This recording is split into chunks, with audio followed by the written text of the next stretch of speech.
மத்திய பிரதேச மாநிலம் சிவபுரியில் பிரபல யூடியூபர் ரச்சனா குர்ஜாரின் வீட்டில் லட்சக்கணக்கான மதிப்பிலான பணம் மற்றும் நகைகள் கொள்ளையடிக்கப்பட்ட சம்பவம் பரபரப்பை ஏற்படுத்தியுள்ளது. சமூக வலைதளங்களில் தனது நகை சேகரிப்பை அடிக்கடி வீடியோக்களாக பகிர்ந்து வந்த நிலையில் அதையே அடிப்படையாக வைத்து கொள்ளையர்கள் திட்டமிட்டதாக போலீசார் சந்தேகிக்கின்றனர். தற்போது வழக்கு பதிவு செய்யப்பட்டு விசாரணை நடைபெற்று வருகிறது. யூடியூப் மற்றும் இன்ஸ்டாகிராமில் அதிகம் அறியப்படும் ரச்சனா குர்ஜார் தனது வீடியோக்களில் தங்கம் மற்றும் வெள்ளி நகைகளை காட்சிப்படுத்தி அவற்றின் மதிப்பையும் பகிர்ந்து வந்துள்ளார்.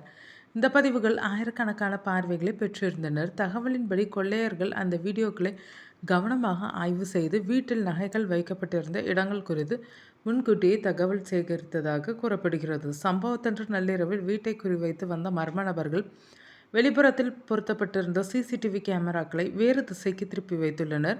அதன்பின் பாதுகாப்பு வேலிகளை வெட்டி உள்ளே நுழைந்த அவர்கள் வீட்டில் இருந்தவர்கள் வெளியே வர முடியாதபடி அறைகளை பூட்டியதாக கூறப்படுகிறது. பின்னர் வீட்டில் இருந்து சுமார் 2 லட்சம் ரூபாய் ரொக்கப்பணம், தங்க நகைகள், மாங்கல்யம், மோதிரங்கள் மற்றும் வெள்ளி பொருட்களை எடுத்துக்கொண்டு தப்பி சென்றுள்ளனர். மறுநாள் காலை கொள்ளை நடந்தது தெரிய வந்ததும் குடும்பத்தினர் அதிர்ச்சியடைந்தனர். இதையடுத்து போலீசாருக்கு தகவல் அளிக்கப்பட்டு விசாரணை தொடங்கப்பட்டது. கொள்ளையர்களை அடையாளம் காணும் பணியும் தீவிரமாக நடைபெற்று வருகிறது. இந்நிலையில் ரச்சனா குர்ஜார் முன்பு வெளியிட்ட சமூக வலைதள நகை வீடியோக்கள் மீண்டும் இணையத்தில் வேகமாக பரவி வருகின்றனர்.